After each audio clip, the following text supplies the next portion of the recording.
This is the Žižek Dictionary entry for law by Jodi Dean. Žižek is not a legal theorist. There is, however, in his work an extensive discussion of law from a psychoanalytic perspective. Žižek's ideas, particularly in the early period of his work, draw extensively on Lacan's essay, Kant with Sod. But they also extend beyond it, generating a general theory of the law from Lacan's specific reading of the Kantian moral law in relation to the Sodian command to enjoy. Žižek begins in his discussion from the premise that the law is internally, constitutively divided. Law is both an irrational injunction or command and a rational set of rules or directions for living.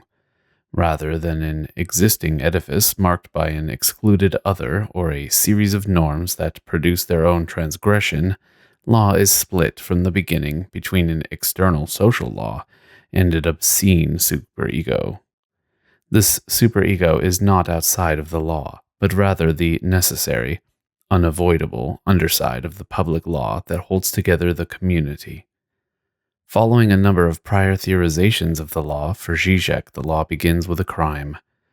At the beginning of the law, there is always a certain outlaw, a certain real of violence which coincides with the act itself of the establishment of the reign of law. That is, from the point of view of the old law, the violent establishment of something new is a crime. The old law is dissolved, overthrown, transgressed, usurped. Of course, from the perspective of the new law, this crime is self-negating or did not exist. It vanishes, or is covered over, as a crime once the new legal order is constituted. And, in another way, insofar as it involves the founding of the law, it was not even a crime at the time it was committed.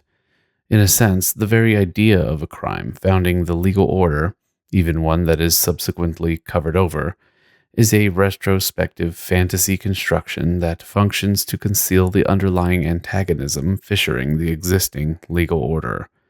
It stands in for the impossibility of explaining the founding of the law in terms of any inherent rights, any legal subjects in whose name it was established, or any authority that is entitled to enforce it. For the law to function as law, the real of this violence must be concealed. As Žižek explains, law's validity requires that we remain within the law, that we do not go outside of the law and emphasize its contingent historical grounding. If we do go outside of the law, we cannot see the current order as law. Its claims to authority become just another act of violence. But how is it that people come to believe in the law, especially if they are not forced or tricked into doing so? How does authority come to be invested in the law? One explanation, as we have seen, is the retelling of the original violence of the law as a narrative of an original authorization. An example of this is seen in Thomas Hobbes' second treatise, in which he invents the fiction of free and equal agents coming together mutually to agree upon a compact to begin the making of civil laws. Another explanation is a kind of original transference onto the law. People repress the violent origins of the law by positing a truth behind the law onto which they transfer their faith or confidence. Law is law because of this truth, but people accept this truth only because they already believe in the law. Thus, we come to understand that the law is the law because it is accepted as a constitutive part of our community's historical tradition. That is to say, we believe in the law not so much because we personally believe as because of a prior belief or faith in the law. We find in others the reasons for our belief. We believe because others believe. But more than these explanations, which have been given by legal theorists since Pascal, Žižek through Lacan adds another reason for the positing of law: enjoyment. We can begin to elaborate this by understanding that along with the law comes the superego, to whose arbitrary, punishing demands we are apparently subject. However, As with those other myths of the origin of law, this image of an omnipotent other to whom one is subject is a fantasy. The seeming prohibition of the superego is in fact a way for the subject to avoid acknowledging that their desire cannot be satisfied, to avoid facing the fact that the other cannot give it what it wants. The law lets the subject think that they could get what they want were it not for the law preventing it. The law intervenes as a way for the subject to avoid the impasse constitutive of desire by transforming the inherent impossibility of its satisfaction into prohibition. In other words, the law allows the subject to avoid the impossible real of their desire. In a way, it opens up the very space of desire, which exists only as a lack, by avoiding a confrontation with the impossibility of fulfilling it. But for all of the law's attempt to distance us from the superego is nevertheless intimately involved in the law. In a first case, the superego and its accompanying enjoyment are what motivate the following of the law, or arise out of the following of the law. One of Žižek's most profound insights, arising out of his reworking of the Althusserian notion of ideological interpolation, is that we obey the law not out of some reasoned analysis or even imaginary identification, but through its very senseless injunction or enunciation. Before any transference or symbolic mandate, it is the traumatic, non-integrated character of its command that is the positive condition of our obedience. And equally, the enjoyment to be found in the blind, unconditional following of the law does away with any sense of individual responsibility.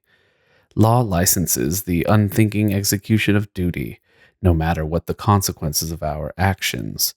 But the law, this was Lacan's original point in Kant with Sade, regarding that Kantian moral law that stresses obedience to the pure form of the law, is also stained by a particular enjoyment. There is an equivalence drawn between the Kantian moral law and the superego precisely insofar as both reject contingent feelings, emphasize pain and suffering, and rely on a cold, mechanical subjectivity that compels the subject to sacrifice his attachment to all contingent pathological objects. Do your duty. Enjoy. However, the superego also plays a role in another aspect of the law, this time involving not a surplus, but a lack. Insofar as the law is never grounded in truth, and there is no big other who guarantees its validity, the law can never entirely be closed or self-consistent. The law is not whole or all insofar as its own structuring principle escapes it. No matter how far it stretches or reaches, there is always something beyond it. It is at this point that the superego intervenes to make over or otherwise fill in these gaps. Superego emerges where the law, the law articulated in public discourse, fails. At this point of failure, the public law is compelled to search for an illegal enjoyment. The well-known examples Žižek provides of this illegal enjoyment are the nightly law of the Ku Klux Klan in the American South and the military's sadistic hazing rituals. Here, what binds the community, what tells the people that they are members of the same group, what keeps up the public face of the law, is not knowing what laws to follow, but knowing what laws to break. Attachment to the community comes about through an identification with the suspension or transgression of the law. To conclude, we can summarize the split between the public law and its accompanying superegoic enjoyment as follows. A. Superego supports public law insofar as the public law provides a release from the superego's unyielding demands. B. Superego is the injunctive aspect of the law, its position of enunciation. C. Superego supports public law as the enjoyment that gives people the incentive to do their duty. And D. Superego supports public law as the obscene, nightly transgressions that fill in the gaps with fantasy. But this split between the public law and its obscene superegoic enjoyment is not all there is. There is something beyond the law, but how can it be understood? One word for it might be Christian love. Žižek draws on St. Paul to consider how it might be possible to leave behind the domain of the law to cut the Gordian knot of the vicious circle of the law and its founding transgression. In Christian love, Žižek sees an uncoupling of law that suspends not so much the explicit laws, but rather the implicit, obscene supplement. One way to do this is by sticking strictly to the letter of the law, doing exactly what it says. An example of this is perhaps Herman Melville's Bartleby. Another way to move beyond the superego supplement is by shooting oneself in the foot or sacrificing what is most precious to us. Žižek's well-known examples of this are Kaiser Soze in Bryan Singer's The Usual Suspects, shooting his own family rather than letting a rival criminal gang shoot them, and Seethe in Toni Morrison's Beloved, killing her own daughter rather than seeing her sold into slavery. In both cases, what is attempted to be done away with is this superegoic exception or supplement to the law, the obscene underside that stains it and attaches us to it, despite and perhaps even because of our conscious detachment from it.